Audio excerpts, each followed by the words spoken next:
తల్లిదండ్రులను వదిలి ఉద్యోగాల నిమిత్తమో చదువుల నిమిత్తమో అదర్ సిటీ ఆర్ స్టేట్కి వెళ్ళే ప్రతి సిస్టర్ అండ్ బ్రదర్స్కి కూడా నా వీడియో యూస్ఫుల్ అవుతుందని అనుకుంటున్నాను.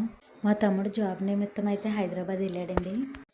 అక్కడ తనతో పాటు జాబ్ చేసే ఒక అబ్బాయి పరిస్థితి బాగోలేదని, వాళ్ళ మదర్ హాస్పిటల్లో ఉన్నారని, సీరియస్ కండిషన్ అని చెప్తే వీడు వెంటనే ఏమీ ఆలోచించకుండా వీడు హామీ ఉండి కొంత డబ్బు అయితే ఇప్పించాడండి.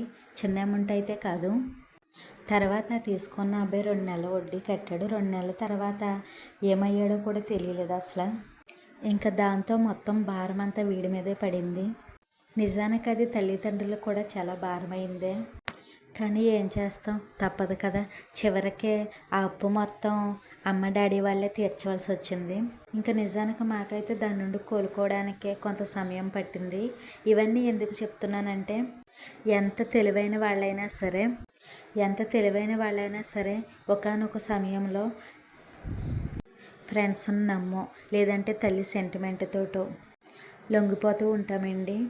మనం చేసేది చిన్న తప్పే కావచ్చు, కానీ దాని ప్రభావం మన కుటుంబం మీద పడుతుంది. కాబట్టి ప్రతి ఒక్కరూ కూడా జాగ్రత్త.